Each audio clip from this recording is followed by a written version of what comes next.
Welcome to the Nation ASEAN Plus. I'm Jessie Chahal at Wisma Bernama in Kuala Lumpur, the home of Malaysia's national news agency. We look at the stories that have made the week with some insightful perspectives from across this dynamic and diverse region. We've seen some significant developments within the ASEAN bloc this week, but let's start here with Malaysia. Now, Malaysia can be the beneficiary window in greater economic connectivity between ASEAN and the populous South Asia region, with Bangladesh's central position as a strategic trade, production and investment hub, offering immense business opportunities. In spelling out Dhaka's importance to both Malaysia and ASEAN, the chief advisor to the government of Bangladesh, Professor Dr. Muhammad Yunus, said the populace in Bangladesh and surrounding areas alone is in excess of 170 million, offering a lucrative consumer market. It also offers the potential for regional production through the country's substantial human resources. Well, Bangladesh is already a party to ASEAN's Treaty of Amity and Cooperation in Southeast Asia, otherwise known as the TAC, which provides a formal mechanism to enable closer engagement with the bloc through bilateral and multilateral platforms. Well, moving on, the Deputy Prime Minister, Datuk Seri Fadillah Yusof, said ASEAN must ensure that the prosperity generated by rapid urbanization is shared equitably among all communities and not only achieved at the expense of the vulnerable.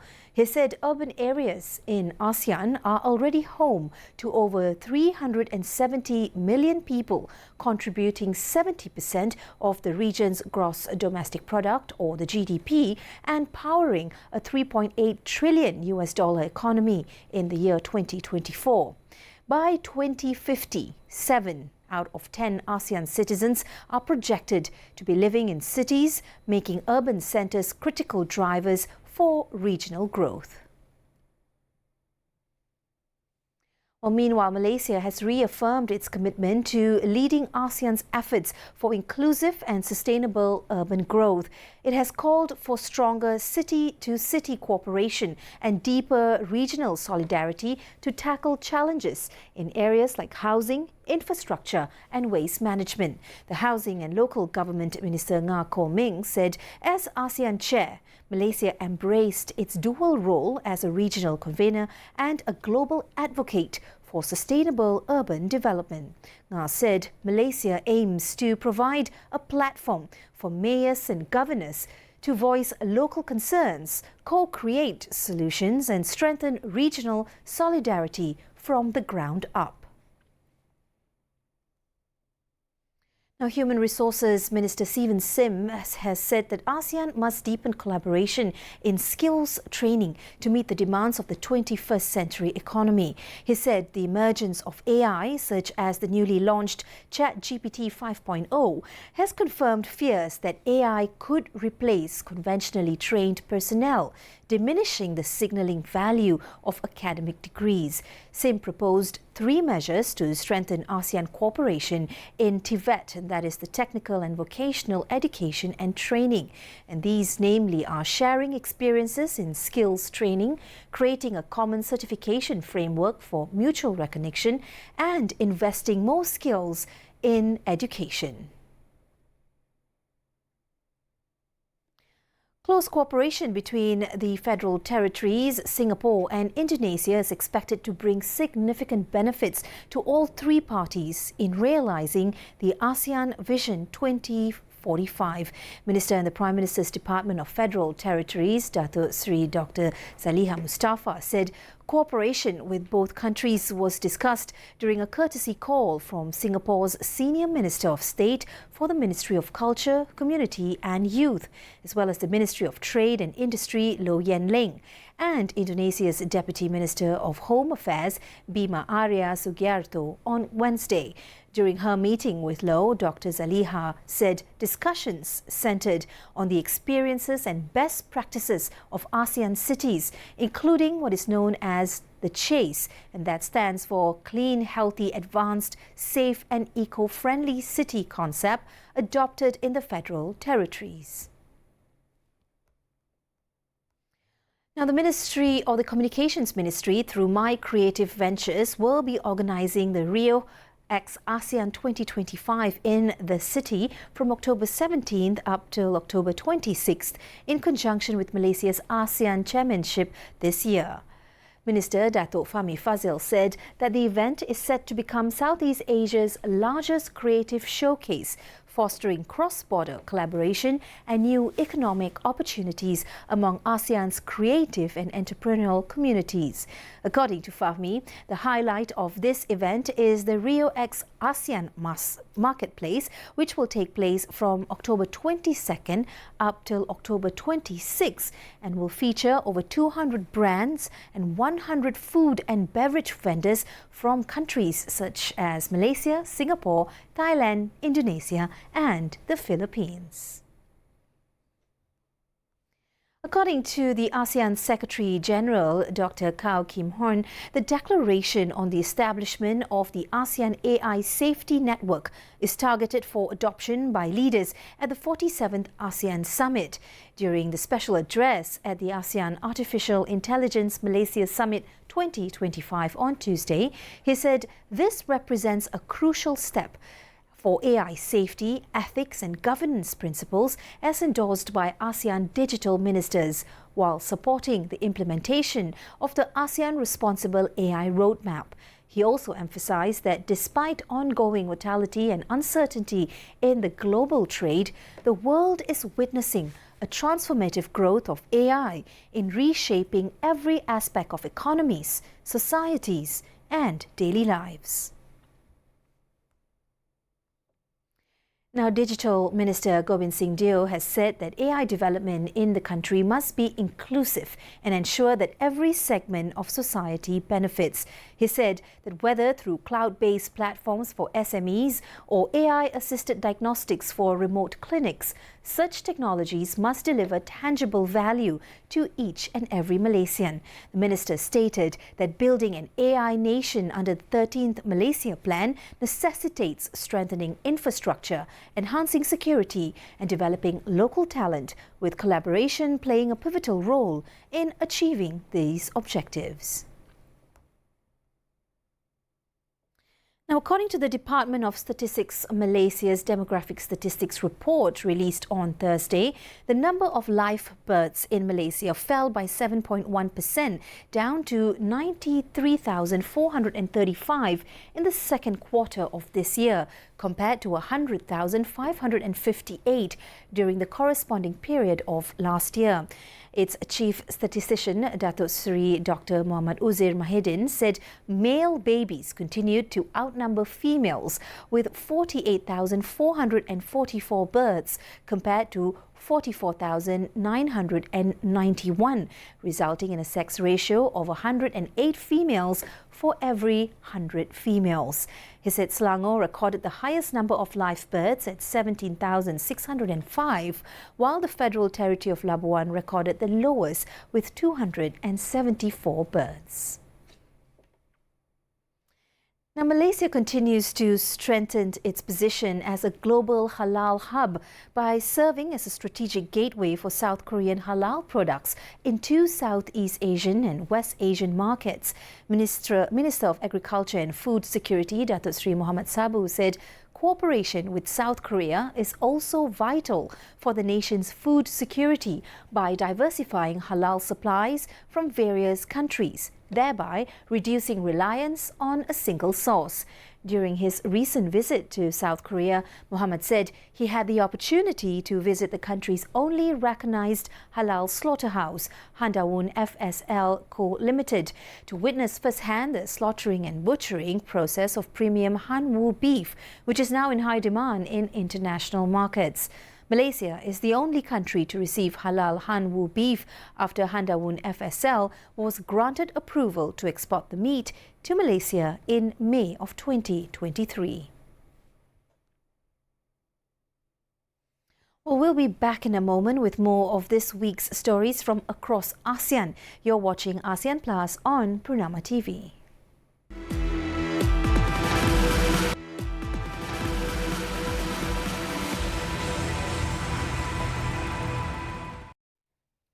Well, Welcome back. We continue the Nation ASEAN Plus with Singapore now. The country has upgraded its 2025 GDP growth forecast to 1.5 to 2.5% to reflect the better than expected performance of the country's economy in the first half of 2025. The Trade and Industry Ministry, however, has said that the economic outlook for the rest of the year remains clouded by uncertainty, with risks titled to the downside. Now, the Singapore economy grew by 4.4% on a year-on-year basis in the second quarter of 2025, extending the 4.1% growth in the previous quarter. In other news, China and Thailand are making 50 years of diplomatic ties with a pledge to deepen cooperation. Its Chinese Foreign Minister Wang Yi has met with the Thai counterpart Maris Sangiamaposa in Yunnan during the Lanchang Mekong Cooperation, or the LMC, Foreign Ministers meeting. Both nations vowed to boost trade, speed up the China-Thailand railway, and explore projects in green energy, the digital economy, and artificial intelligence. China will join Thailand in ensuring the stability and smooth operation of regional industrial and supply chains, and the country hopes Thailand will provide more policy support and facilitation for Chinese entrepreneurs. Meanwhile, on the sidelines of the LMC Foreign Ministers meeting, Chinese Foreign Minister Wang Yi discussed the recent border tensions between Cambodia and Thailand when visiting the Cambodian Deputy Prime Minister and Foreign Minister Prak Sokhonn and the Thai Foreign Minister Maris Sangiampongsa, noting that neither Cambodia nor Thailand wishes to see the border conflict continue and that both sides are ready to resume dialogue and improve relations. Wang said the meeting offers a timely opportunity for the two countries to send out a message of peace and harmony, citing an old Chinese saying, "Brothers may quarrel at home, yet they unite against external threats." He expressed confidence that the two neighbours will manage their differences and jointly tackle global challenges, a course that will be welcomed by their peoples and applauded by countries within the region. Well, now from Thailand to Indonesia, the presidents of Peru and Indonesia welcomed the signing of a new trade agreement in Jakarta earlier this week on Monday. The Indonesian President Prabowo Subianto said the Indonesia-Peru Comprehensive Economic Partnership Agreement will expand market access and increase trade activities between the two countries. His Peruvian counterpart, Dina Boluarte, added, "Once implemented, CEPA will strengthen economic and trade relations between both countries, encouraging the exchange of goods and serving as a foundation for future agreements." The signing came just 4 days after the US President Donald Trump began imposing higher import taxes on dozens of countries, including a 19% rate on Indonesia. Boluarte's two-day visit to the Indonesian capital is aimed at deepening Peru's ties with Indonesia, Southeast Asia's largest economy, after the two nations concluded negotiations which began earlier in May on the trade agreement. Now, sprawling across more than 2,700 hectares in Indonesia's West Java province, the Subang Metropolitan Industrial Park said it has seen a surge in investments from Chinese companies eager to expand or set up operations in the Southeast Asian country as they try to shield themselves from the United States' hefty import tariffs. The 19% US tariff rate for goods from Indonesia is the same as for Malaysia, the Philippines and Thailand, and just below Vietnam's 20%. China's rates currently exceed 30%. But Indonesia has an edge over its neighbours, the potential of its vast consumer market. Indonesia's economy expanded at a better than expected rate, 5.12% in the second quarter, the fastest pace in 2 years. Investments from China and Hong Kong into Indonesia was as well up by 6.5% year-on-year to $8.2 billion in the first 6 months of 2025. In total, FDI grew 2.5 8% over the same period to 432.6 trillion rupiah. Now, Indonesia's military has held a ceremony in its capital city of Jakarta on Wednesday before deploying its personnel to airdrop humanitarian aid to Gaza. Secretary General for the Defense Ministry, Tri Budi Utomo, said the mission, conducted under the directive of the Indonesian President Prabowo Subianto, aimed to distribute at least 800,000 kilograms of aid through airdrop operations from Jordan.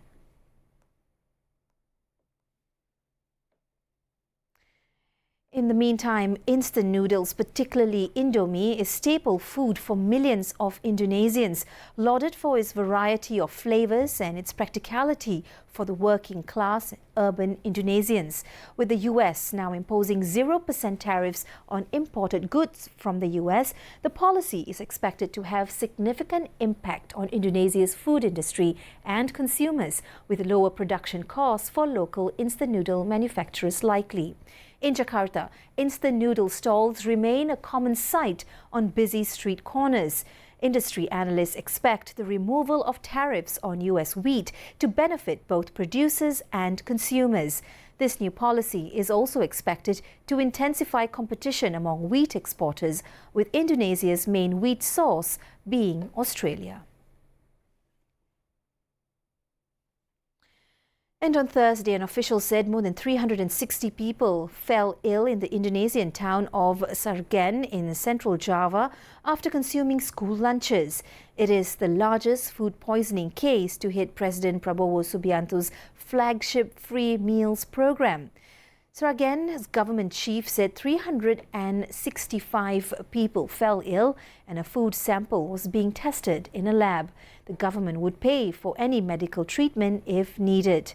Now, the government's National Nutrition Agency, which oversees the entire program, has raised the standards of kitchen operations and delivery in the aftermath of previous food poisoning cases. In a food poisoning case in West Java back in May, more than 200 students fell ill and a lab found food contaminated with Salmonella and E. coli bacteria.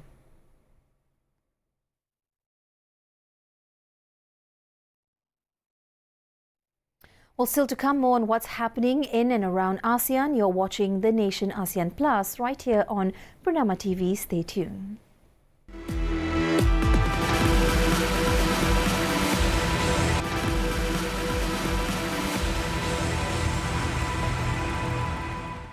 Welcome back. We return to the news as tensions are flared over the South China Sea this week after a Chinese fighter jet intercepted a Philippine patrol aircraft carrying journalists near the Scarborough Shoal. Now, the Philippine Coast Guard says the jet came within about 200 feet of the small Cessna during a 20-minute encounter, with Chinese Navy ships below ordering the plane to leave immediately. The incident comes just days after Chinese vessels allegedly collided with blocking a Philippine supply mission to the shoal. On the same day, 2 US warships were spotted nearby. Philippine President Ferdinand Marcos Jr. Said that Beijing has misinterpreted his comments, saying that Manila will be inevitably drawn to a conflict between China and Taiwan should one erupt. China accused Marcos of playing with fire after the Philippine leader said during a visit to India that there is no way that the Philippines can stay out of it due to its proximity to the democratically governed island. We are, I think, for propaganda purposes, misinterpreted. But the Philippines is not. We are constant in our defense of the territory, of the state, of the population of the Republic of the Philippines. We do not want any kind of confrontation with anyone. We want to build a better, stronger, freer, safer Philippines. That's what we are working for. This kind of confrontation does not build a stronger better Philippines. All it does is continue to defend our country. So Sir, that's I'm a little bit perplexed why it would be characterized as such, as playing with fire.